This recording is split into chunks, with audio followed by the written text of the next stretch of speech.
What up, y'all? It's your boy Cool McCain back in the building. I wasn't on the scene last week, but the squad held it down. They didn't need me like that. I just be around, you know what I'm saying? But I'm back in the building this week. Eagles Elite Podcast, right? Whew. Big win on Sunday. That boy Saquon. All I'm gonna say is that boy Saquon. Talk about the rest later. We know what it is. We know what's happening. We sliding up. Shout out to the Dallas Cowboys for helping us and hurting yourselves. Good look. We always enjoy that, right? Commanders, you commandered. I'm just saying. And the Giants, definitely are the opposite of their name. That is what it is. I mean, there's nothing to say about that for real. But got some interesting stuff to talk about. I'll catch up on the playoffs. What's happening in the division, of course, because the division is very important. You know what I'm saying? Very important. And also, we had a game last week. We got a game this week. Got to praise some players. Got to get some people to work. That's how it goes. The good, the bad, and the ugly. That's what we do here on the Eagles Elite Podcast. In the building with me, y'all host from last week, Wyatt. What's up, Wyatt? It's going cool. What's going on, Eagles Nation? You know, we got a big win against them Rams. You know, a lot of news to talk about, good and bad, unfortunately, but I'm ready to get into it. You already know. And then, of course, what would the show be without the diva? On mute like I'm Miss Diva. My bad. What did it do? There you y'all? go. Glad we got that W. Ready to talk about it. Get into it. Yeah, change the background. Bro. Correct me if I'm wrong, but I see a 2 on one shoulder and I see a 6 on the other shoulder. Oh. Let's go. Let's go. I need to give me one of them. Let's go. I told y'all in the chat I had to go get that. Let's You go. already know. And bringing back, hopefully we get the intensity from the boomster. Benny Boom in the building. What up, Benny? West Philly in the house, rocking this Barkley jersey. You know how we do. That's right. That's right. That's right. Yeah, we Mr. 255, man. Mr. 302 coming in the house. I got to get one of them. Come on, man. I got 3 of them. Yes, sir. I got the Kelly green, I got the midnight green, and I even got the black. Oh, wow. Okay. Come on, man. I'm Penn State, man. I'm Penn State, man. That makes sense. I'm Penn State. And even got the 26. For people that know, make sure y'all know I do. It is Barkley. Okay? Not Sanders, but I do have Mr. Sanders jersey too when he played for us. I do have one of those. Because he's Penn State. But anyway, hey, you're the only person who cares about Penn State, sir. But maybe why it does. I don't. Nah. Hey. Philly. You're the only person who cares about Penn State. Yes. But Saquon's role began when he put on Eagles green. Until then, after then, Miles Sanders. I'm just saying. Philly's in the building. She says, "What's good? I'm running a little bit behind." So Philly. You the first one with the comment, Philly. Yeah. And then she says, "Hi, Benny." Hey, Philly. All right, good people. I mean, it's not frontal lobe surgery or anything of that extent, but we do got to get right so that we can get right. Let's go.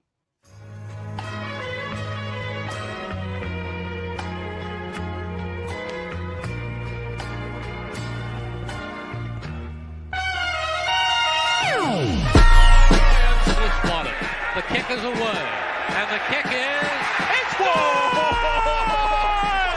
And the Eagles win! It's hard to come to South Philadelphia and leave here with the win. You just don't come to Philadelphia and leave here with the win. Eagles fans everywhere, this is for you. Let the celebration begin.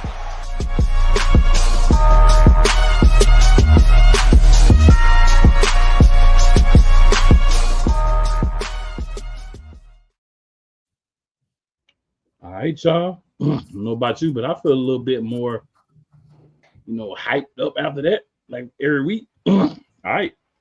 Y'all know where we starting at. Eagles updates. Why? I know last week you had to step a chair over and everything, but what's up, man? What you got for us?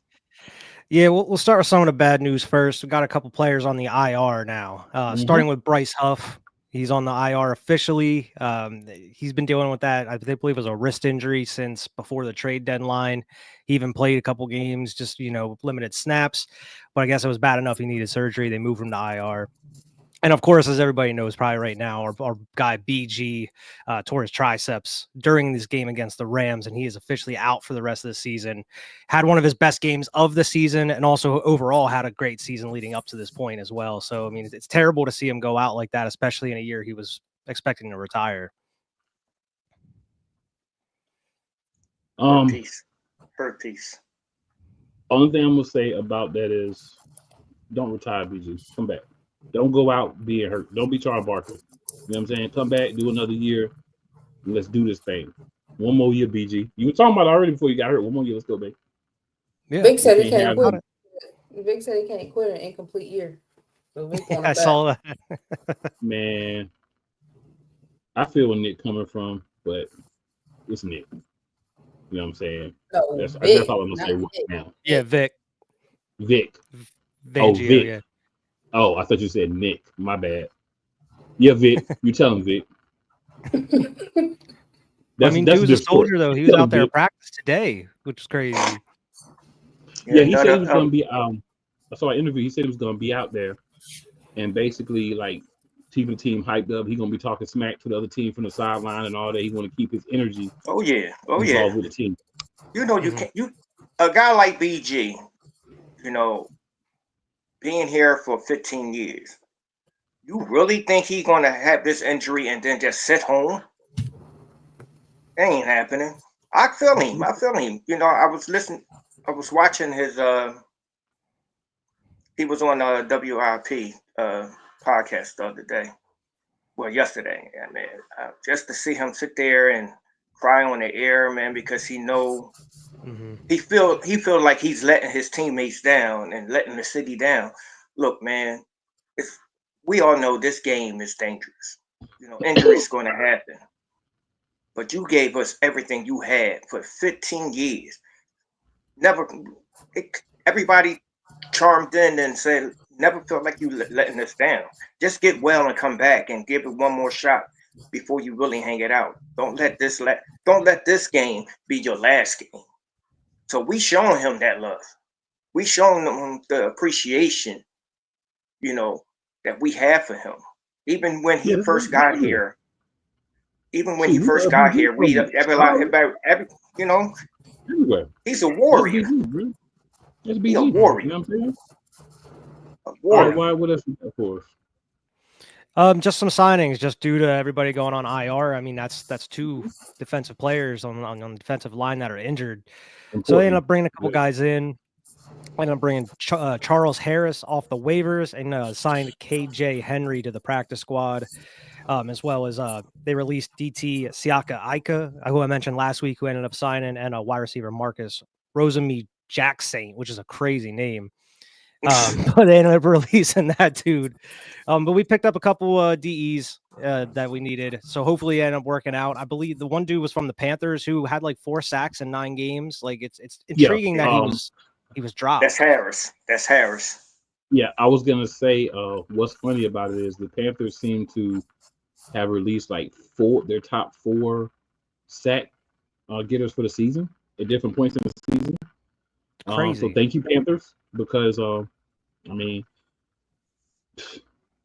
you just want to help us by giving us a guy who got something to prove on a much better team. Yeah, all I can say is good look. The topic of the article said, "Now I can now I can see what it feels like to be with a team with a winning culture." Mm-hmm. That helps, and also having players like Carter and Davis and all these other guys on the line, these studs that can kind of help them out in a way. It's not going to be all on them. Right. Anything else? I ain't seen nothing else. The only other news I have is just that Saquon once again got NFC Offensive Player of the Week for the fourth time. Number 4? Yep. And once again, Saquon got drug tested right after the game. Of course, you know. That's what happens. That's how it is. Yes, sir. Nobody else in the league would, anybody else would have that type of game. They ain't gonna drug test him. But since it's from the Eagles, he didn't fill it up. Anybody, I don't know, man. Anybody have 255 yards as a running back? You could be on Derrick Henry had that 200-yard game. That's a lot of yards. He's on his way for a historic season, man. I can't. Yeah. It's crazy to see what could happen possibly. This ain't gonna be the last time you get tested either. Probably not. Probably not. And don't let them go. Don't let them have the number 1 seed in that first playoff game, and he go crazy. Well, if they had a number 1 seed, the good news is we won't have to play in the first playoff game. No, I'm saying that first playoff game we have. We get the number 1 seed, that first playoff game, he gonna go crazy because he never experienced this. And then he's gonna be right there. And then he's gonna be right here at the link. He's gonna see a different side of the fans at the link in the playoffs atmosphere than the regular season atmosphere. But we got to get there first, though. We got to get there first. We ain't there quite yet. One game at a time. We got the Lions got to lose some games. If we both win out, we short. Oh, they losing tomorrow. I mean, we could feel like they're gonna lose, but until they actually lose, they ain't lost. I'm calling. But you know what? We ain't here talking about no Lions. We ain't talking about no Lions. Piss on them. There's only one other time that we bring them up on the show, and that's when we're talking about positioning. So, my good people, we have discussed the news. Y'all got any other news? Drop it in the comments, and we'll go ahead and throw that in there as well. Oh, there is one rumor. Shaq Barrett. Well, he has come out of retirement, so we'll see how that plays. Yeah, Miami owns his rights, but Howie is making that call, trying to figure out how we can get. I think he talked to his agent, but I don't think you can. I mean, the trade deadline's passed, so I don't think there's a way. They would have to release him, and he would have to clear waivers. Yeah. You have to release him and clear waivers before we be able to get him because we don't own his rights. Mm-hmm. Candy McDaniel in the building. Hello, Candy. Candy says BG was at practice today.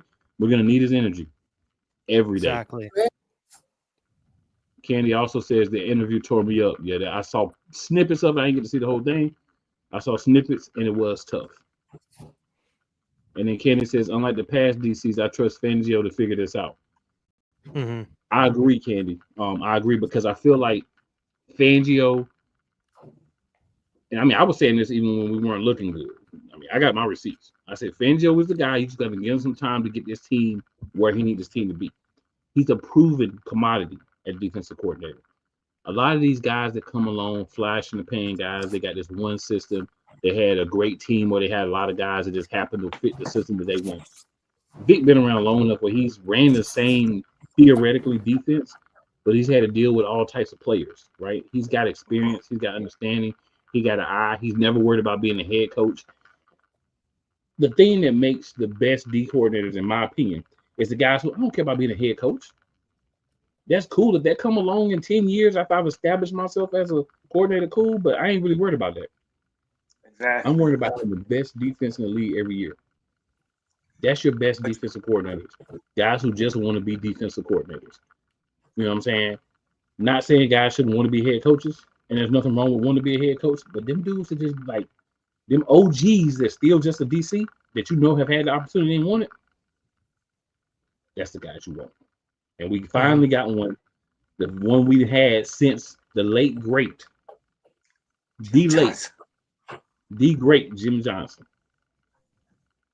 We got another one of those type of mentality dudes. That's why they defense. But I digress. Y'all know how I be. I get a little giddy sometimes. You know what I'm saying? No. But it's funny though. Merle Reese was on that.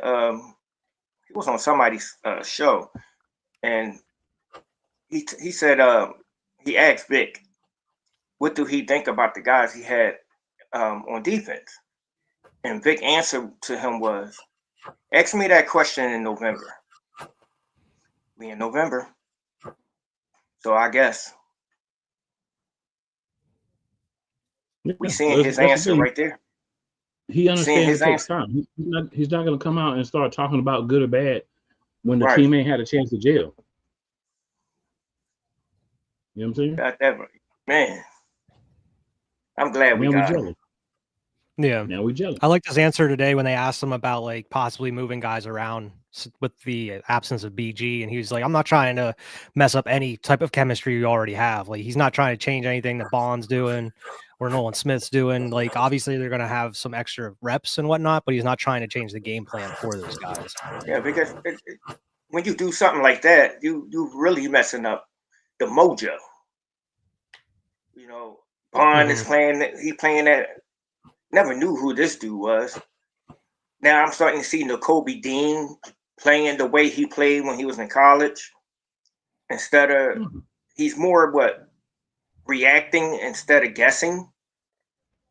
Who would have ever thought getting to actually play consistently and not be injured, you would look better? Who would have ever thought? Who would have ever thought? But good players respond to good coaching. But speaking of great performances, elite performance of the game against the Rams, Benny Boone. You got to guess who you got. Okay, I'm gonna let everybody else have this one answer.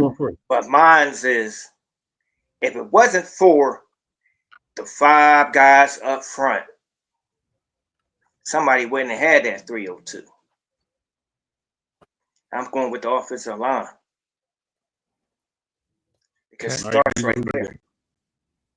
Milton Williams. Boys balling. I like it. Wyatt, who you got? I'm going to go with A.J. Brown. Dude had the quietest 100-yard game out of anybody. And like nobody talking about him because the whole 300 yards with Saquon going off. But AJ out there balling, and he only had like four catches or something. And it's crazy. He's in like the top 10 receiving yards. He only played 8 games, which is nuts. Yeah, he's at 7 something. He's gonna get 1,000. So I'm gonna shout out Saquon Barkley. Right, gotta shout him out 300 yards, but he's not my pick because it's too easy. But I gotta shout out Saquon Barkley. But my guy, and I'm gonna pick. This is an easy one as well. I'll be honest. Quinyon Mitchell. Another stellar performance. It's another really good receiver. What did Puka do against my boy Quinyon? In the words of Nori, that's what he did. And that's the type of thing we got to have to win. Yeah, Cooper Kupp didn't do nothing against Dijon either. Cooper had Cooper Kupp locked down. Yeah. But the whole thing was Puka. What are they going to do about Puka? Puka's back, Puka's healthy, Puka's big, Puka's strong. So is Quinyon Mitchell. I refuse to say that nickname that he likes. I don't know why that man wants to accept that nickname, but that's up to him. He's a grown man. Quinyon Obey. You talking about Quinyon I'm Obey? calling Quinyon Mitchell. That's what I'm gonna call him. I'm not doing it. You know what I'm saying? I'm gonna respect the fact that he's good with it, but I'm not using it. It's not my thing. It's not my cup of tea. Got you. I think his name should be more aggressive, more strong. You should be saying it from your chest. You know what I'm saying? Deep down under your diaphragm, instead of it's just coming from the bottom of your throat. That's how I feel like that comes from. So that's just me. That's just me. You know what I'm saying? Queen Island. That's what it is. That's kind of he needs something completely fresh, but not that 1-8 that he got. The Island of Rebels. Got to move it to the weakest link. Beaver, I'd like for you to go first on this one because you don't be playing. What you got, D? No mother effing play slave. Why? You had to pick someone. Yeah. For the rest of the season, I'm going to have a heart attack. Leave him out there with Ballberry, all right? Like, put him on IR, please. Please. Just find some type of injury and put that man on IR because he's just not lasting through the games. And I'm sick. I'm sick of no play slay. He made one play, and that was it.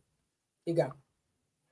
Well, he in concussion protocol, so we don't got to worry about. He always do something. But even so, like, let this dude sit a couple weeks or at least rotate. Like, don't have him start. Like, he's obviously not healthy. He does no good going out every other play. We ain't got to worry about him this week. 5 minutes of the game. Good. I'm glad. Good. Yeah, I can tell you we ain't got to worry about him this week. That's what I can tell you. I'm glad. Hopefully next week. Benny, who you got? Benny, who you got? I got to go with Nick, man. That holding call penalty where he's going to decline the penalty and then change his mind. Come on, dog. Come on. You lucky they gave you they let you do that. If it was any other referees and they say no, you declined it. So and that could have made a somewhat a different outcome of the game. Anytime you saying Nick's the problem or Nick's your weakest link, there's one person on this panel that's with you, it's me. I completely agree. You want to say that. He always my weakest link. Always my weakest link. But it's always the right answer. It's always the right answer. Why do you got? My honorable mention is going to be the red zone play calling, but the weakest link of the whole game is these refs. These refs were atrocious. The only reason that the Rams had 2 scores on the board is because of those refs. Just handing them these penalties. I don't know what they were seeing. These dudes need to be investigated. This was terrible out here. Yeah, man. Because did you see how many times Jalen Carter was being held? Listen, they missed the pass. They missed the hole. They missed the PI on during AJ Brown, but called on everybody else. Mm-hmm. Oh my God, man! I just want to say why it took both of mine, right? But I knew somebody was gonna do it, so I even had a third. The wide receiver group without AJ Brown, less AJ Brown, was the weakest link. What did they do? Not a near another. That's why Saquon had 300 total yards. AJ had 100. Everybody else like, we just gonna stand around and watch them, maybe block every once in a while and cheer. They didn't even let them dudes in the celebrations. Hold on, the tight ends didn't get that many catches either, but they did some hell of a blocking though. They never do. They don't throw the tight end unless it's one big play where they get down the field or a couple of hot reads. They don't really throw it to the tight ends, but that's the problem. There's too many weapons. So the thing too, like even to defend against my own weakest link, right?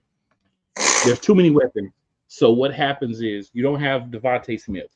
So without Devontae, obviously Saquon having a great game, a masterful game. But you can't have Saquon getting 255 running, another 40-some, 47 receiving or something like that. You can't have that.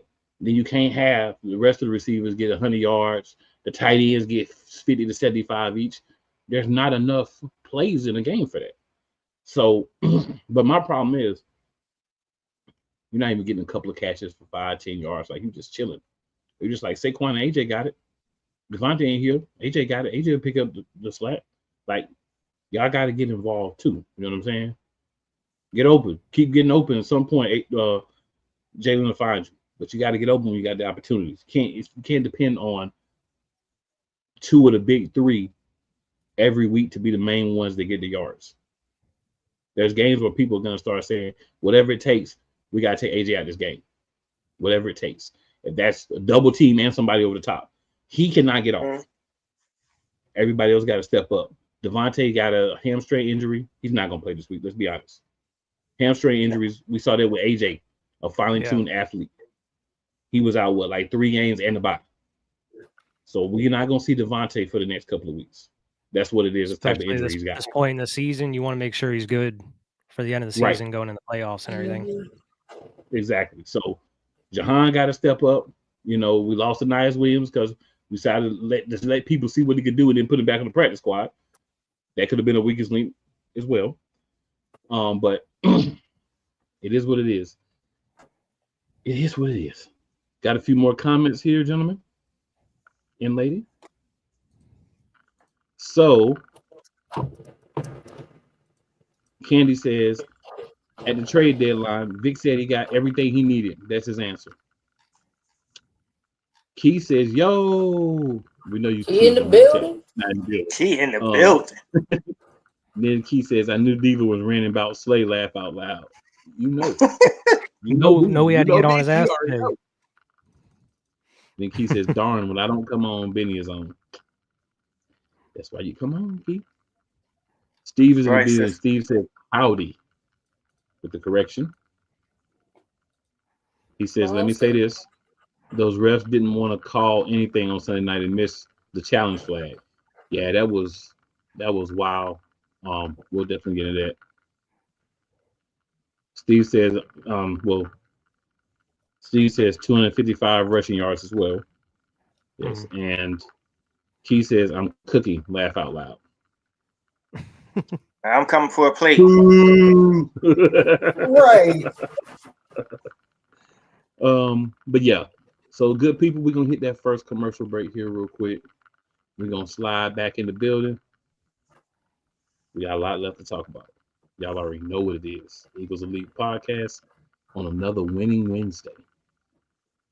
I like the sound of that. We need to keep making those happen. You hear that? Eagles winning Wednesdays. In order to have winning Wednesdays, we have to win. Let's go. Rams fans all around the world. It's a beautiful thing to be a Rams fan right now. Stafford's back. We're going to see about Kupp. And running back Kyren Williams to return. Lend me your ears, or should I say lend Playmaker your ears, as he breaks down week by week everything in the Los Angeles Rams canon. Number 99, Aaron Donald. Can't wait for 2029 to come to know that you are going in the Hall of Fame, and it should be first ballot, no questions asked. Join the Playmaker as he breaks down everything Los Angeles Rams style in Ramily Talk on the Playmakers Blog Network YouTube channel and where you can find podcasts. Join Ryan McCarthy. I became a Jets fan because Kurt the Frog was my favorite Muppet because he was green, and the Jets wore green. That's how I became a Jets fan. And Dustin Henry. ESPN is cashing all in on let's pay a few personalities and we'll just kind of fill in the gaps. As they walk you through all of the world of sports from their perspective. The Albany Empire, it's a literal circus. No credentials required. Where, Ryan, say the tag. Where you don't need a press pass to talk sports. Live every Tuesday at 8 p.m. Eastern, 7 p.m. Central on YouTube and where you can find podcasts. Oh, yes. The tradition, the pageantry, the spectacle, the history, the slut. Wait. I gotta rep my brother's stuff right. All my DMV soldiers, stand up! And welcome to the Commander's Gridiron Report. You want your commanders to be repped right? Well, D. Willie is your man. Commander's Gridiron Report. Every Tuesday at 11:05 a.m. Eastern, 10:05 a.m. Central on the Sotoba Media YouTube channel. Music by J. Cool.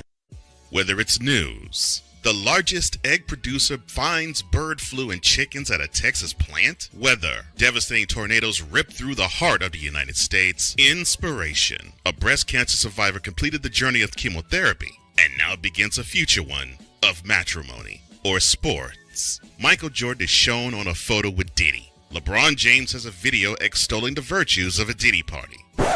This has been yet another Beating a Dead Horse presentation. We got you covered. BS3 Network proudly presents The Morning Shift with Cole Johnson. Live every weekday morning beginning April 29th at 8 a.m. Eastern, 7 a.m. Central.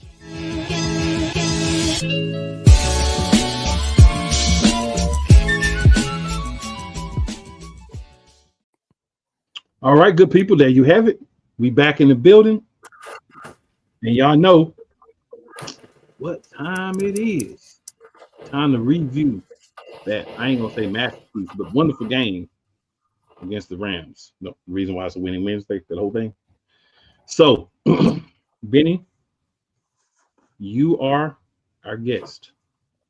But even though you're our guest, gotta let the diva go first. Diva. Ladies before Jonathan, man. What are your thoughts on the Rams? It kind of ended like I expected it. I guess I want to say the first few red zones that we had was horrible. Like, you can't march down the field like that and then not press it in end zone. As my brother say, I want like 78,000 touchdowns, and I do. And I sure do. I feel like if you go all the way down the field and you make good plays like that to get to the red zone, then you should be in the red zone with a TD. We are known as a second half team. We've been for the past few years, but when you're playing in the playoffs, you can't do that. Like, you got to capitalize when you're down there. So that means you got to be more creative when it comes to the red zone. I don't really know if that's on the coordinators or if that's on Jalen, because Jalen still tends to hold the ball too long. And I know one of the plays he overthrew AJ. Like, I don't even know who he was throwing to. He threw it in the stands to the fans. I guess he was throwing it in, hoping they was gonna make a touchdown. But we got to do better when it comes to the red zone, honestly. But the O-line is playing magnificent. I mean, if we didn't have the O-line that we had, Saquon wouldn't be able to get the yards that he's getting. I mean, which, you know, he's small. Once he hit a hole, he hit it and he's gone. And you can't stop that boy.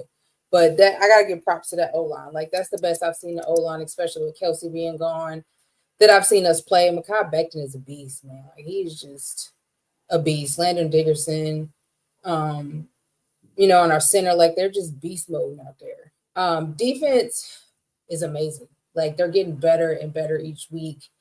You know, the first couple of plays, they was kind of trying to figure out Matthew Stafford. But then they started figuring him out and they started going for his head. Quinyon Mitchell, like my brother said, did wonderful on Nicole. I mean, of course, he got a few catches and, you know, a few yards after the catch.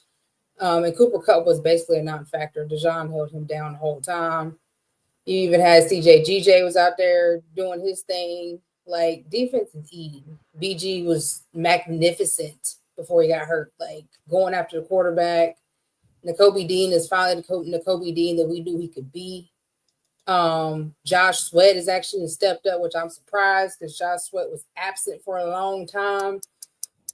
So yeah, like, the defense is playing on all cylinders, and I like the fact that Vic can always readjust. Like, if something ain't going right the first few plays, that man readjusts quick, and then the boys know how to readjust when he readjusts, and that's the main factor, because if the coach readjusts but the players can't, it ain't gonna work. But they both readjust at the same time. So it was a very good game.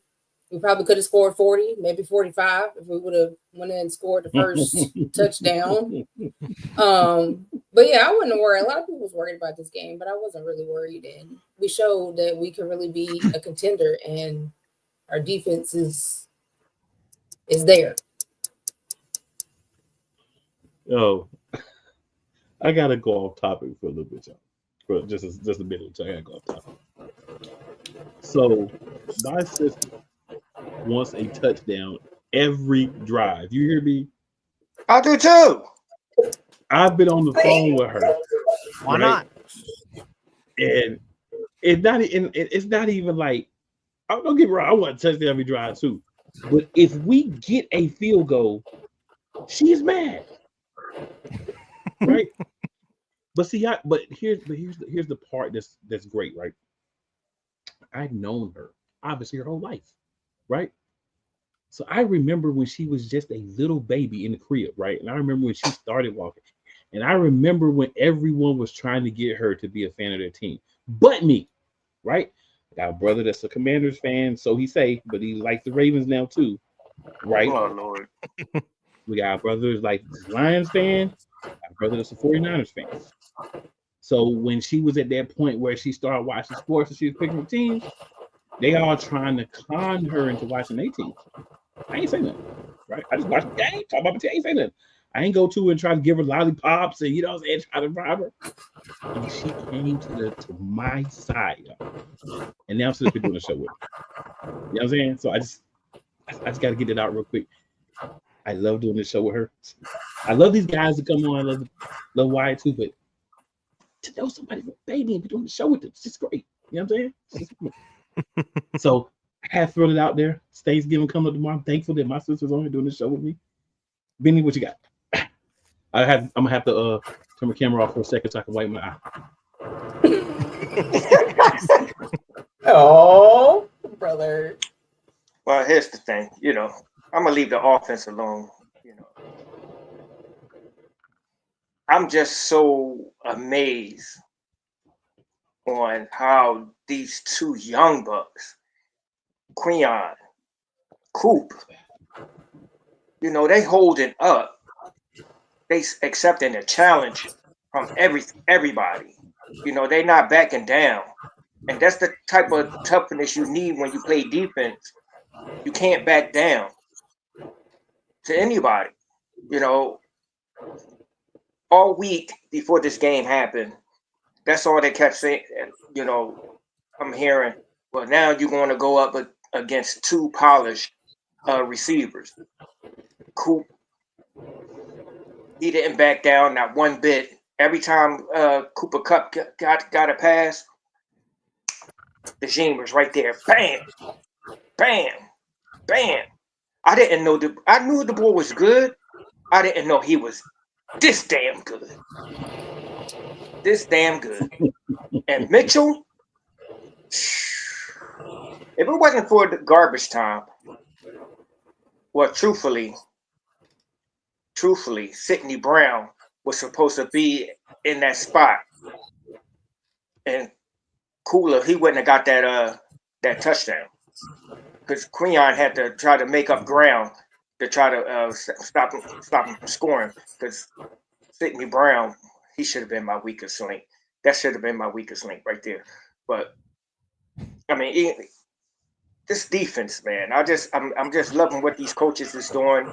Much respect to Clint Hurt and the rest of these guys, mainly Vic, from putting these guys in the right position. I understand you get out there, you get the feel of what the offense is doing, and once you figure out what they're doing, you make your in-game adjustment, not halftime adjustment, first quarter adjustment.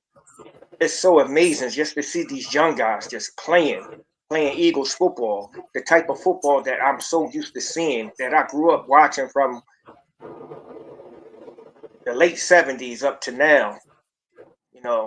See, y'all grew up in the Midnight Green. I grew up in the real Kelly Green era, where toughness, playing from the heart. Dick Vermeil says he want players that got heart, because that's a true player. And these two young boys, man, they got heart, man. They really got heart. Iowa is a big school. I get that. But Toledo, everybody wanted us to get the boy Arnold from Alabama. I'm glad we got Queon. I'm glad we Not everybody. Not everybody. I didn't want him. I want Queon all the way. All the way. All the way. Because just because you're from a small school and you wasn't playing against these big time schools, that don't mean nothing. Football is football. Football is football. And when I saw that boy at the Senior Bowl, how he was going up against all these receivers that played at the big schools, and he was shutting them down, I said, oh, we got something. Queon Mitchell reminds me of Eric Allen, one of the all-time Eagles great. And if this dude don't make it into the Pro Bowl this year, I'm gonna be hitting Dom, whatever his name is. He's a beat writer here in Philadelphia, where he got pulled for Philadelphia players to get into the Hall of Fame. Eric Allen got to get in there, but I got to ride with my defense. I'm gonna let y'all have the offense.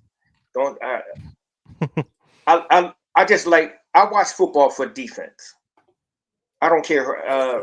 I do care about watching the offense score, but I get more excited when I see somebody get their snot knocked out of their nose. I like the hard hits, and that's it. Yeah, I mean, I'm gonna echo Diva's statement about the offense needing to be scoring more points out here, and the only reason I say that is because of the successful drives that they were having. It would be different if like they were fighting tooth and nail, they were struggling to get to the red zone, and yeah, you could take those 3 points. You're happy you got them, but we were moving the ball relatively easy getting to the red zone. Like, there's no reason you can't be out here scoring points. Especially with the talent you have, even though you didn't have it, you still have, you have Dallas Goedert.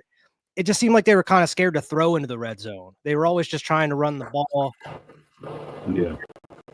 These QB runs, when we haven't even really been seeing that too much over the past couple of weeks, other than just Jalen trying to escape the pocket and rolling out.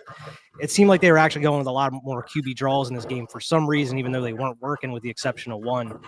It just didn't seem like they were trying to force the ball into the red zone whatsoever. I mean, you had the AJ touchdown. He did try to throw one to Goddard, and he overthrew it just a tad, but there really wasn't too many throws in the end zone at all. And for some reason, they weren't using Barkley that much within the red zone as well. And that seems like to be a theme over the season overall. It seems like when we're scoring touchdowns, we're either getting right up to the line within 1 or 2 yards, and then we're, pushing it in, or they're having huge plays, whether it's Saquon running for 30, 40 yards outside of the red zone to get the touchdown, or Jalen's bombing it into the end zone. I just don't know what the issue is. Like, they have the personnel to get these touchdowns. It's just, I don't know if they're scheming. That's the issue. If the guys just aren't getting open, maybe it's a Jalen issue. I don't know what it is. Cause you can also say the same thing about what you were saying, Cool, where you need to get some of these other guys involved. Like, you haven't been really seeing Dotson at all. I mean, he's had one catch, maybe a game. He had a couple big plays a couple weeks ago, but they haven't really been going his way at all. I believe they tried to throw one to Johnny Wilson this game, and that should have been a pass interference, and that wasn't called. But it doesn't seem like they're trying to force it to anybody else other than AJ, because that's kind of their security blanket. Whereas like Goddard has his moments of weakness, like he's fumbling or something like that, or he just doesn't catch it, but he's still getting open a lot of the times, and he's getting yards after catch. Like, you should be able to scheme him open pretty easily. We saw it over the past couple seasons how you're able to do that. It's just weird that they're not choosing to do that. I don't know if it's just Kellen Moore's game plan, where you're running, pounding the rock, and then you go to play action. I don't know what it is. I feel like they should just be. We've seen some of the designs, like you see on Twitter, how they're actually working to scheme Devontae or AJ open, but we're not really seeing that happen a lot with some of these other guys. Like, I know we hate to say the dude's name, but Quez Watkins, as bad as he was, they were still trying to get that dude the ball every so often, and they were trying to get him some big plays, but we're not really seeing that with like Jahan Dotson or some of these other guys. For some reason, it's just not working out. When there's going to be times, like you were saying, Cool, they're going to be taking AJ out of the game. They're going to be taking Devontae out of the game. They may even take Saquon out of the game for a couple quarters. Who knows? And you're going to have to go to some of these other guys. But if you're not getting these guys ready to, step up in these situations, it's going to be hard to get them going. And I feel like that's my only kind of nitpick about this game. Because, I mean, the defense, they did exactly what they needed to do. Without the refs, Rams are probably only putting up 10 points, 13 points without those gifted touchdowns that they had. So, I mean, the defense did exactly what they needed to do. Defensive line was putting mad pressure on them, even without BG in there. They were just picking up right where they left off, which is exactly what we need. And hopefully that camaraderie grows a little bit more. Even though BG's gone, he's still in the building. That'll help them out. But I mean, my only nitpick about this game was just the offensive, like the red zone play calling and just not spreading the ball around a little bit more. Because I feel like that would not only help some of these guys get ready, but that's going to help Jalen in the long run as well, especially like building his trust with some of these other players like Johnny Wilson or John Dotson. I understand you want to get it to your top, player like AJ or Devontae, but you're not going to be able to go to them at all times. Yeah. Key says a lot of what I was going to say right here. So we can kind of kill two birds with one stone. Key says, besides the refs being horrible, we started out slow and as usual, but we got it together. I like how we're running the ball, but we still got to spread the ball, especially Smitty being out. So yeah, where I really wanted to go was kind of Wyatt's touched on some of it as well. Wyatt's still on my thunder today. I'm starting one before Wyatt. That's the problem. I was just playing. Great minds think alike, man. For me, yeah, the biggest thing for me is I just want to see the other guys start to eat. Like Saquon said about the running backs. I need AJ to go to Jalen and say, look, man, I want to get mine, but these other guys got to eat too. We've got to get it so that I can't make a play. I'm not in the game. Something happened and I got to step off the field or I missed some time or whatever. We have to have other guys that you have confidence in game situations to throw the ball to. And I think that's the concern I have, like moving down the road for the team. Defensively, yeah, it's going to take time for whoever is going to be filling the snaps that we were getting from BG and Huff, even though we was dogging Huff for most of the season. And rightfully so. I'm not trying to say nobody wrong for doing so. I'm just saying we were. But he was starting to come on before he got hurt.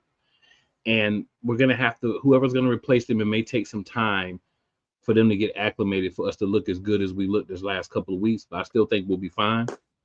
But the biggest thing is offensively. Now, y'all know I'd be laughing at them because Diva and Wyatt, boy, I'm going to tell y'all right now, we got a chat that we be in when the games are going on. And let me just say this, right? I'm not going to call anybody out because I ain't going to call myself out either. But let me say this. If you are in that chat at certain times in the game, you would be like, oh my. Wow. These are some of the expressions you would have. Some of the things you'd be thinking, right? But I like overall what we're doing. I love that Saquon had this big game to put him, if I remember correctly, now he is number one in rushing right now. Of course, we still got time to play. He still, can be taken out of some of the games based on how the game plan goes. But as of right now, he's the big dog. And the Ravens haven't had their bye yet. So he's still going to get a week to get a bigger increase in him. He's only one of two backs, him and King Henry, only two backs over 1,000 yards already. So they're both having great seasons, but we're going to talk about Saquon more because he's the Eagle. I love what he's doing, but I just want the team to make it easier for him and allow me to explain for those who might be like, what are you talking about? So when you spread the ball around, right, which Lamar Jackson, and I'm using this tangent because I see Jalen as a better throwing version of Lamar Jackson at his peak, at his best. He's hitting those guys, right? If Bateman's open, he's getting the ball. If Deontay Johnson open, he's getting the ball. Flowers open, he's getting the ball. Andrews open, likely open. Jimmy Joe Johnson, the fourth wide receiver, if he open, the ball's going, right? And that's where I want to see Jalen get to, right? That's the thing that I think in our Super Bowl year, he did a little bit better job of, is getting the ball to everybody. In the year we won the Super Bowl, Nick Foles was just like, I don't care who's open, I'm giving you the ball.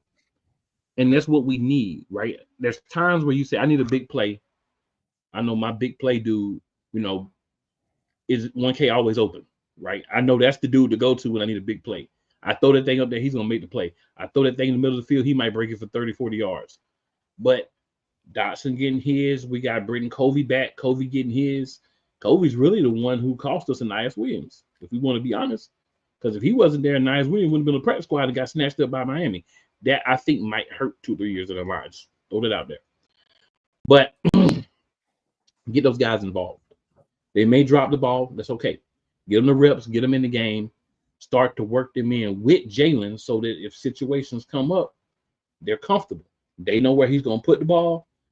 They understand when he's going to throw it under, when he's going to throw it over, to stretch out for the catch and be prepared for situations where you might need them. I'm just saying that's the type of things that I'm concerned with at this point with the Eagles. I'm not concerned with the every down play anymore, right? They've shown me over the last 7-8 weeks that they can get that part done. So now let's focus on fine tuning and trying to make this run. And we're gonna get to the next game. That's where things get interesting. And there's of course more I have to say. I always got more to say, like everybody else, but we're gonna stop it right there. We normally take a commercial break, but we're only going to take one more commercial break. And we're going to take the commercial break after we talk about our next topic. Because we moving tonight, y'all. We moving. With James Brown say moving? Yeah. Grooving? Yeah. Yeah. I'm ready to do my thing. All right, y'all. NFC East standings, NFL playoff picture update. So basically what we're doing here is just going over the standings for the division as well as the playoffs. So we know in the division, we know who's on top, right? We know who's on top. That's the Philadelphia Eagles. Aware of that. That's great. That's wonderful. I love it, right? Behind us, Washington Commanders. These are two teams who are primed to make the playoffs, and as of now, are in the playoffs. Behind the Commanders, the team who beat them on Sunday, good look, by the way, a little bit more cushion is always good. We got the Dallas Cowboys. In the NFC, the Cowboys are the third worst team. In the NFC, it's the Giants, the Panthers, and the Cowboys. They third place, 4-7. We're going to give you the records. The Commanders are 7-5, and of course the Eagles are 9-2. All right. Then of course the worst team in the NFC, the 2-9 New York Giants. And going through it right now. We won't really talk about other teams on the show, but one thing we got to talk about, if anybody wants to say something real quick, the Giants got rid of Daniel Jones. I think it's the right move. I don't know about the timing. What do y'all think, if anything?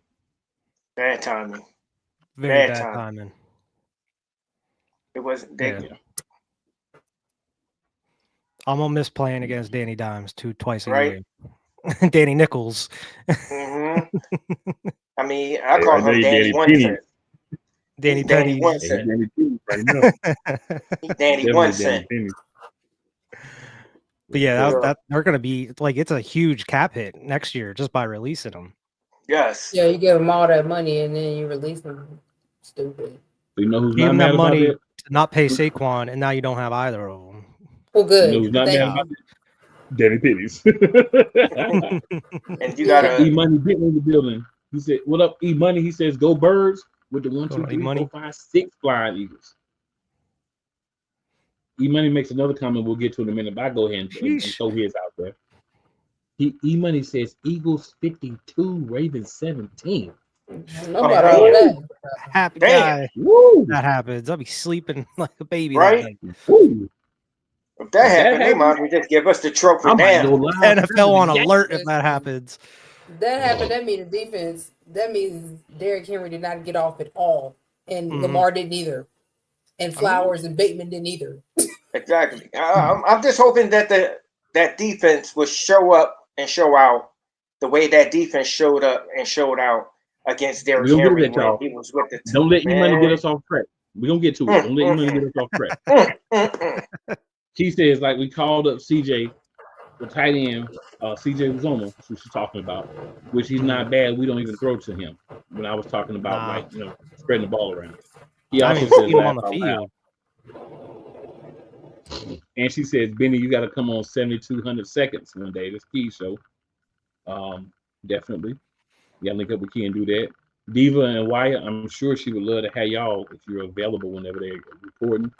Not recording. Let me know, Key. Then the episode, you up later. Your boy's there. But yeah. So that's the NFC East standings. Any thoughts on the NFC East standings, my good people? As expected. Is this not what I predicted when the season Not started? It just surprised. took a while to get there. Yeah.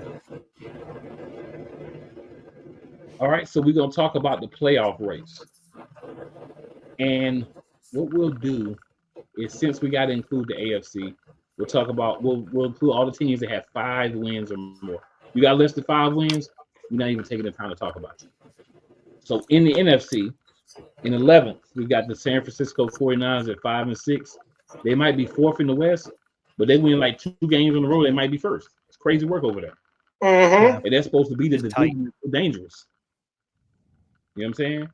And then at number 10, we got at 10 we got the aforementioned Rams, also at 5-6, thanks to the Philadelphia Eagles. Fly Eagles fly, go Birds. Hashtag be elite. All that good stuff. Go Birds. Third in the NFC West. Go Birds. They're 5-6 as well. Then at 5-6 again. Second in the NFC South, we got the Tampa Bay Buccaneers. Tampa Bay is like, we suck. Nah, we don't suck. We're gonna be even. We suck. Nah. We don't want to suck no more. That's Tampa Bay season. That's what happens with Baker Mayfield.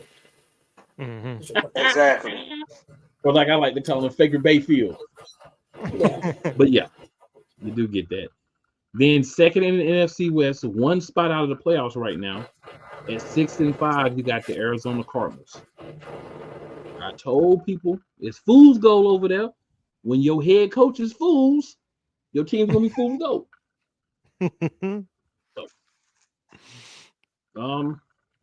mean, we didn't know what to say about those guys. Now, the teams that are actually in the playoffs right now. At 7, we got 7-5, second in the NFC East, the Washington Commanders, we just talked about a few minutes ago. In 6th place at 8-3, third in the NFC North, we got the Green Bay Packers. In 5th, the first wild card, 9-2, second in the North, we got the Minnesota Vikings. Remember when the Vikings were like 5-0 and everybody thought they was just the greatest team ever? And now they're 9-2 in 5th place. Now, granted, part of it is because the division would have had to be ahead, but still. At 4th place, leading the NFC South, still the weakest division in football, the Atlanta Falcons. Well, I guess they got some competition this year, but I still think they're weaker overall.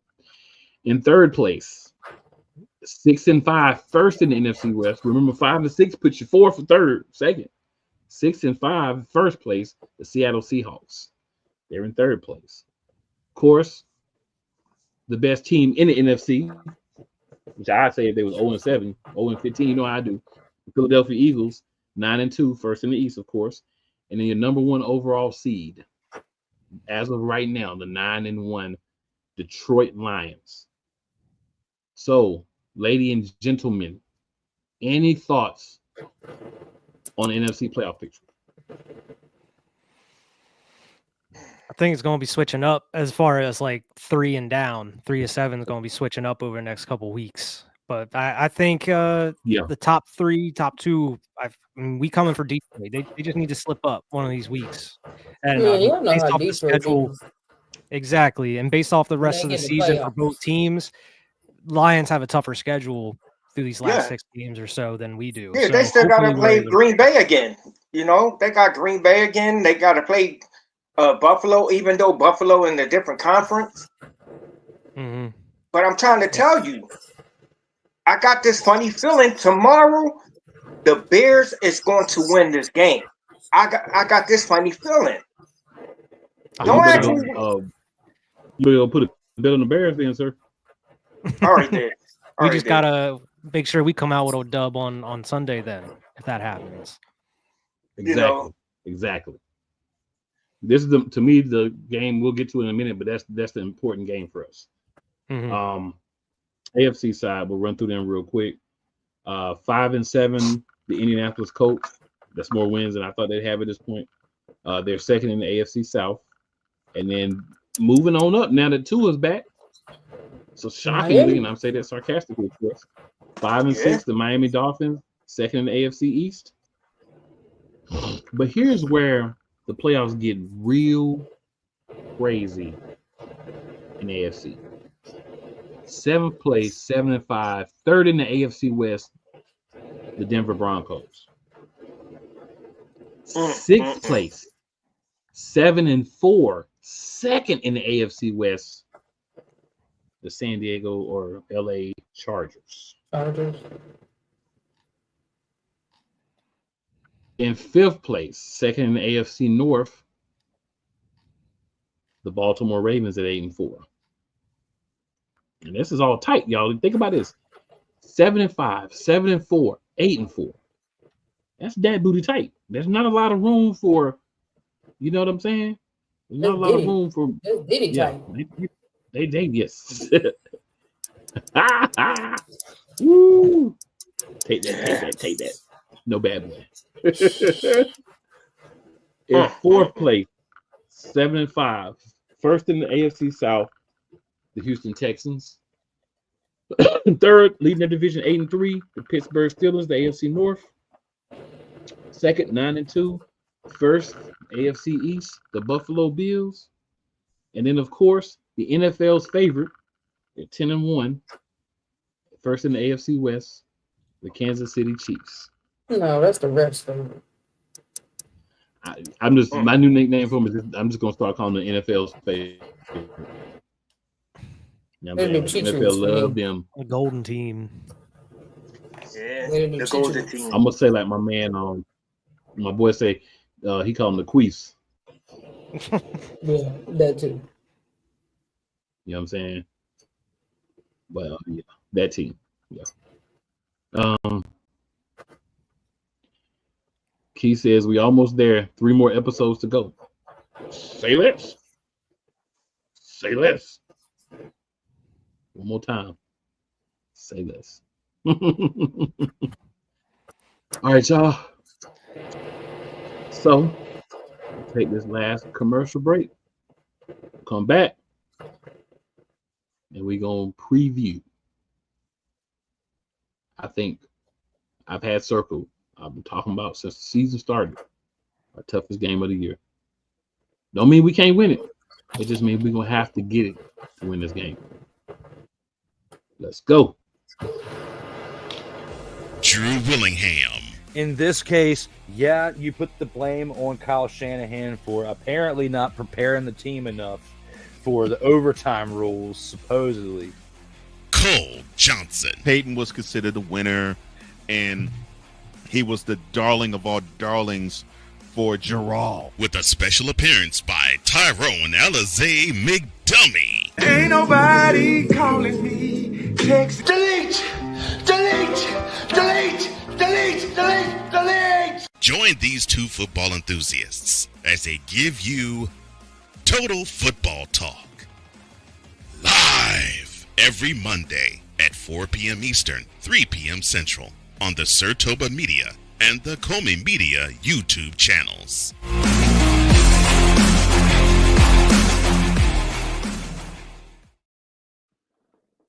Oh, things got a little frozen there for a second. We're not done though. We're not Whether done. it's the men's college game, The way that this season has been going, yeah, anything is possible. the women's college game, And how passionate Angel Reese was at that press conference, they got their mojo now. the WNBA, AJ Wilson-Brown stood at 1 and 2, followed by Brittany Griner, Aaliyah Boston, Jackie Young. or the NBA. The Lakers had a 0.8 chance of winning. And then what happened in the 4th quarter? LeBron James by himself outdid the Clippers. You will get any and all of the information right at your fingertips or your earlobes. Join the Playmaker as he breaks down all things basketball in Shooting Lights Out on the Playmaker's blog, network, YouTube channel, and where you can find podcasts. Cool McCain. You thought you wanted Gunther against Chad Gable, but you didn't. And I'm going to tell you why. Chad Gable would take everything that Gunther's done and bury it. The Playmaker. It was on site. AJ Styles walked out there seeing LA Knight. Oh, okay. Then LA Knight hopped out the car. Let's go. Break down everything in TNA, AEW, and all of the WWE programming. Join these 2 kings Monarchs of Wrestling. Live every Monday at 6:30 p.m. Eastern, 5:30 p.m. Central on the Play Caller Sports Talk YouTube channel. Join the transporter to Hades. Your butt and gut becomes one. Join the reformer of hooker whores. This is my daughter, Placenta Booty Johnson. Join the bronze car. Whenever you are in distress, take off your baseball cap and throw it in the air. Join your very own superhero of broadcasting, Chris Bass. So whatever color crayon they get, they palm it and do 2 circles, and that translates to, I can beat up black people. As she takes you through the week's paces in Baseline. Live every Saturday at 8 a.m. Eastern, 7 a.m. Central, Pacific time zone people, just stay asleep when this is on live and just catch the recording. Oh, I'm sorry. Exclusively on the Chris Bass YouTube channel. Everything Boston. I love you morons. New Kids on the Block, New Edition. Dear whatever the law firm is. Sincerely, the U.S. Supreme Court. Ben Affleck, Matt Damon. Go yourself again, Jason Whitlock.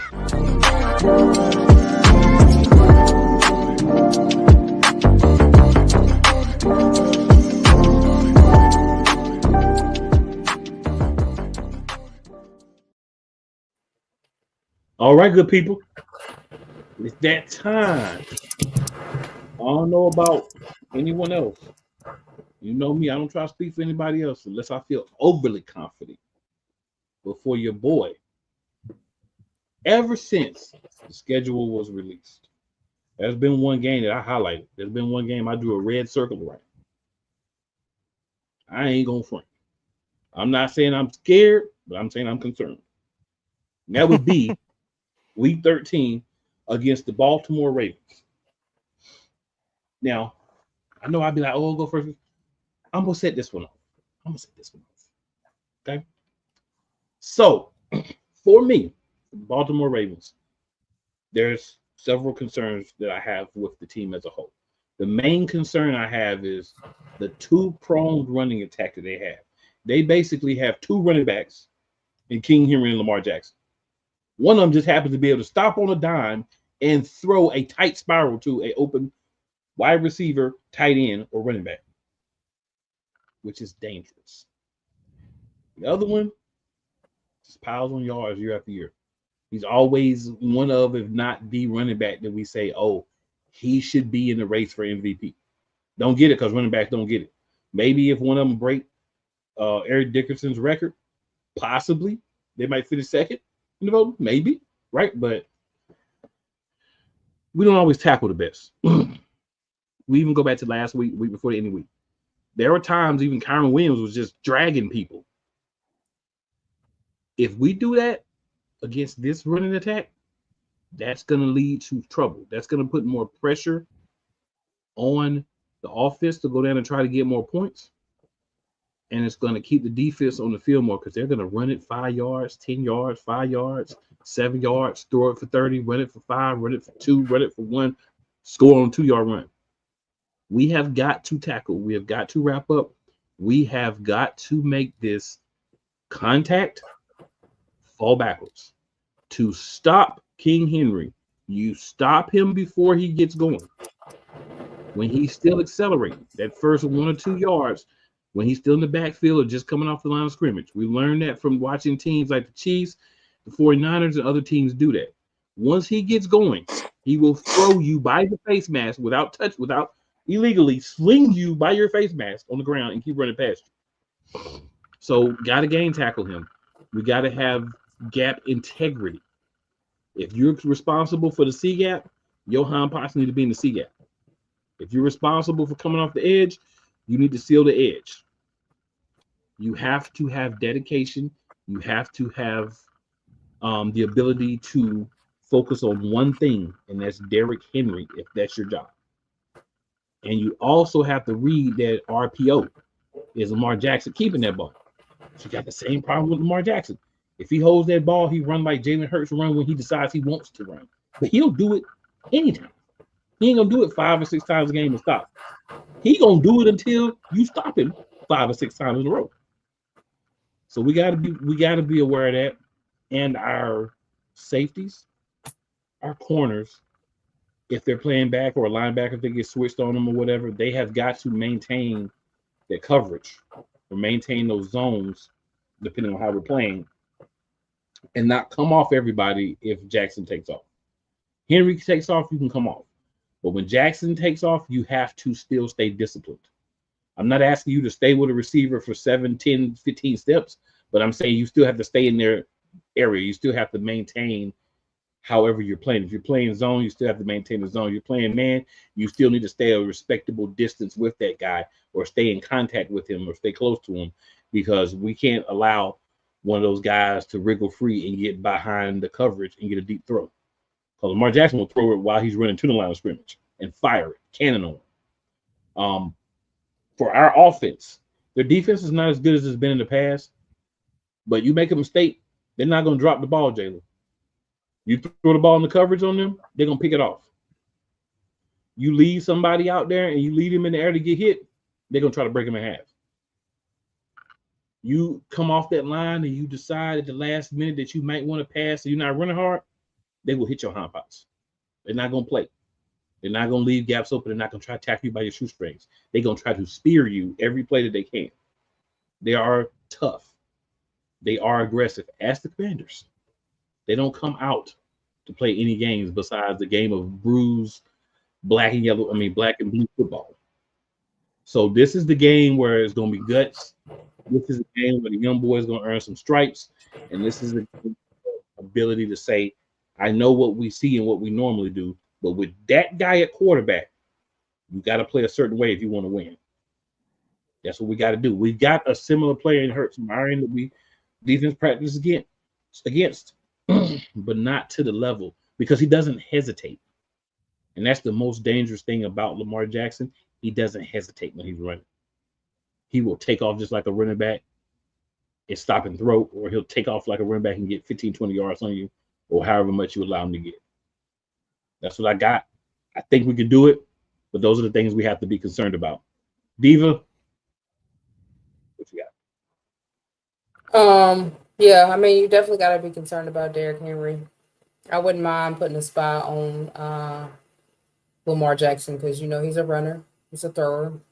Like my brother said, he doesn't hesitate, unlike Jalen. Jalen tends to hesitate whether he wants to throw or whether he wants to run. So we definitely got to make sure we're tackling. We definitely have to make sure we're game tackling when it comes to Derrick Henry, because that's a big dude, and one person is not going to be able to hold him down. So you're going to have at least 2 or 3 people to maintain. And I need for y'all to clog up that hole, because once he hit a hole, he like Saquon. Once he hit a hole or find a hole, if he can bulldoze you down, he will. So you really have to keep your eye on him. Lamar Jackson, that mug will run around the field and wait for somebody to get open. And I mean, he's hard to catch. Just like you saw in the game on Sunday. Like he ran around, waited for somebody to get open at the last minute. Zay Flowers got open for a first down. So you have to be on your man at all times. Please don't be playing off your man 5 or 10 yards. This is not the game to do that, because you got Bates, you got Flowers, there's a few other guys out there who throw to. So if you really you're gonna have to try to keep him in the pocket. I know I've noticed that with a few of the games they lost, they were able to kind of contain him in the pocket and kind of get him off his game. You're going to have to do that with the defense. You got to get him off his game. You got to make him, you know, kind of second guess what he's going to do, who he's going to throw it to, and just maintain a running game. I mean, we've seen that y'all have been able to shut down running games, but this is really going to be your test of time with Derrick Henry, because he's like a Saquon. Offense, Jalen, you can't be hesitating. You can't be holding on to the ball. You can't be hesitating. Just go with your first thought. Like, it's a lot of times where Jalen hesitates and he's either just running around or running backwards in the pocket. They're probably going to try to contain him in the pocket, and they're probably going to come from his left side because that's the weakest where he's at. So I need you to really be smart about where you're putting the ball. Now, they have allowed maybe, I think, less than 200 running yards, but passing yards, they've allowed like almost 300. So this might be a game where we have to put it in the air because they're not really good with the passing game. But they're gonna try to find a way to try to shut down Saquon, because Saquon is like a Derrick Henry. You know, once he get out, he out. So that's why if it has to be a throwing game, Joe, I need for you to be smart. I need for you to find your players. If they open. If not, run. Take off and run. Don't hesitate. Don't wait. Don't hold on to the ball. Do what you got to do. Be smart. Take care of the ball. Make sure you're leading your receivers when you're throwing the ball in the air so they can catch it and you're not getting picked off. And just play smart. Like, you really got to play smart with this game, and you really got to watch Lamar. That's just the main thing. Lamar and Derrick Henry, you got to watch both of them. So I'm really hoping that Vic can just really watching film and really trying to figure out if he has to adjust, how he's going to adjust, and the boys as well on the defense. Benny, what you got? It's called discipline. Lane, gap, discipline. There's ways to stop Derrick Henry, and it starts with the guys up front. Mainly, we need, not saying that Jordan Davis haven't been playing well, but his job is to take on blockers to free up linebackers.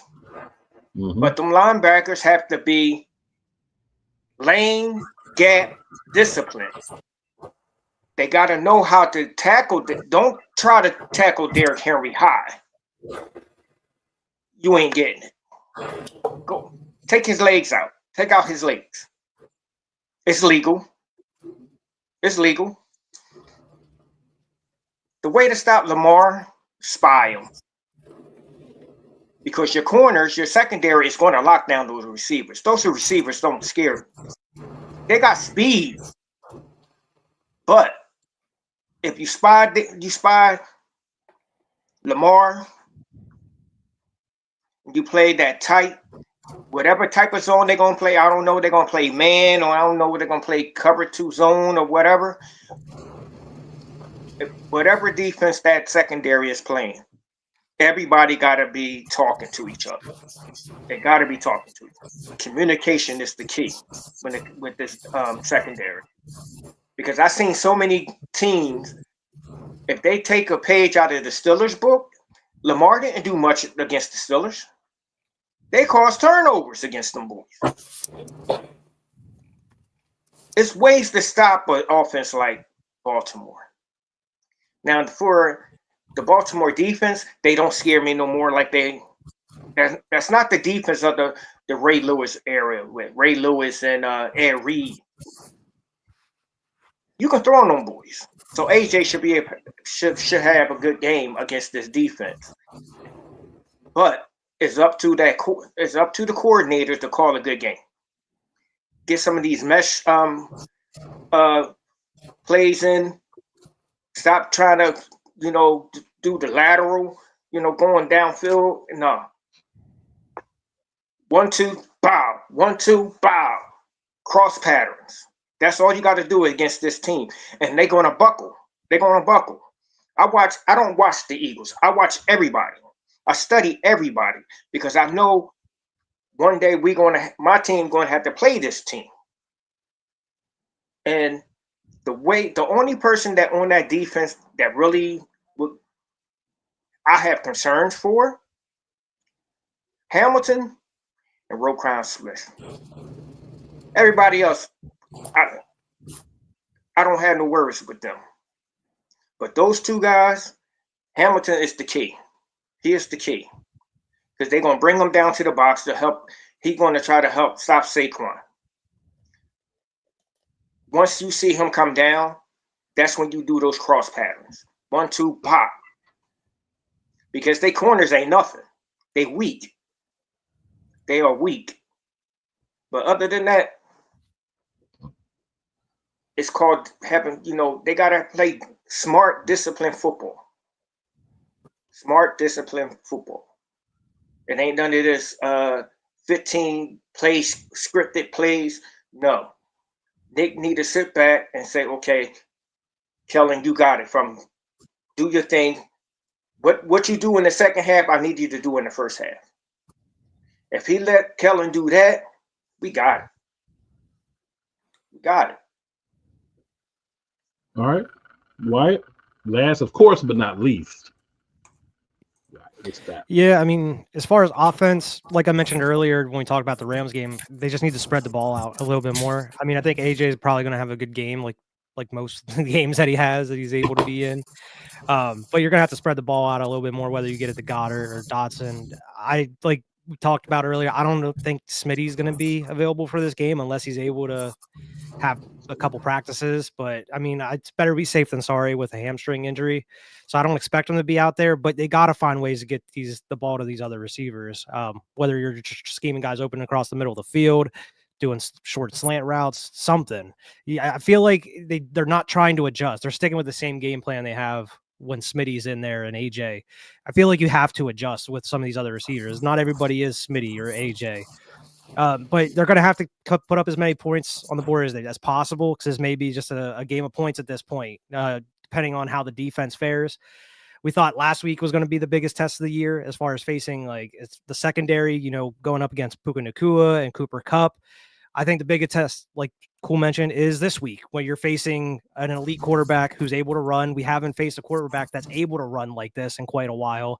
We were expecting that kind of with Jaden Daniels, but we were able to contain him a little bit. He was a little banged up.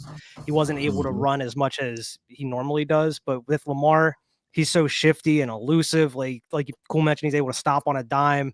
He's able to run around in the backfield for 10 seconds just to wait till somebody gets open, or he just takes off himself and runs for 20 yards. I don't know if you have to have a spy on him, but I think this is the defense's biggest test yet, especially without BG and Bryce Huff in there. We're going to have to figure out something. I think Vic Fangio, it may take a drive or two for him to kind of figure some things out, but hopefully, like you mentioned, you're watching these Steeler games. You're watching some of these games that Ravens are kind of faltering on offense and kind of learn something from that. And unlike last year, it seems like offense and especially defense are learning from watching tape week in and week out during these practices and film sessions. So, I mean, the biggest test, I think, is Lamar Jackson. I mean, Derrick Henry is Derrick Henry, but I feel like the going back to the last couple of times the Birds have faced Derrick Henry, it was on the Titans, so it wasn't as good of an O-line as the Ravens have, but we were able to contain Derrick Henry. So I'm not as worried about Derrick Henry as I am with Lamar Jackson, just because I feel like with our D-line and some of the weapons we have and linebackers, I feel like Derrick Henry may get some yards, but he's not going to eat as much as he normally does. I think the biggest thing is just trying to watch Lamar Jackson, because I feel like as soon as we start containing Derrick Henry, that's when Lamar's going to take off 2 plays in a row, 3 plays in a row. Like Cool mentioned, he's not shy about running. He will run until you stop him. We saw that through the first couple games of the season this year. He is just not shy to run, and that's going to be the biggest test out of everything. I feel like the secondary is going to be able to lock down a lot of the wide receivers they have. It's just a matter of, can you get to Lamar? How much time are you going to be able to give him? Or how fast are you going to be able to get to him? And I mean, the defensive line has been able to put a lot of pressure on these quarterbacks as of late, but with a guy as fast and elusive as Lamar, it's going to be a lot harder for them to create pressure unless they're making the pocket fold around him. So, I mean, that's just going to be, as far as game planning, that's what Vic Fangio is going to have to do going into this week. I mean, the biggest thing, it might just be a game of who can score. I mean, obviously who could score the most points, but it might be a shootout at this point. Because it depends on the offense, though. How's the red zone offense going to look? Is Jalen going to hold on to the ball a lot? Who knows? I think this is going to be coming down to the offense as far as winning this game. We haven't had that in a while. We've been relying a lot on the defense to help us out through a lot of these games, through the 7-8 games we've had since the bye week. But I think this is going to be one of those ones where the offense has to come out and win this game for us. And it might be one of those ones where it comes down to the fourth quarter and Jalen has to do it. He has to use his legs, or he has to make these big throws on 3rd down or 4th down to win the game. Going back to similar to last year, like Buffalo or the Chiefs, something like that. Those clutch moments that remind you, like, this is what Jalen Hurts made for, those clutch moments to go out and win the game for the team. I feel like it's going to come down to that. I don't think it's going to be like a blowout, like E-Money was mentioning in the comments. I think it's going to be a tight game, but it should be a good one. I'm super excited for it. So I just have 2 things left to say. All right. 2 things left to say. I'm going to take this down since we're done with that now. I got 2 things left to say. So my first is a rhetorical question. Is Saquon Barkley in the Philadelphia Eagles offense really real? Ooh, yeah, dig it, yeah. And hey, Rams, you got a reprieve last week. But Baltimore Ravens, Lamar Jackson, King Henry, all y'all, everybody in that organization.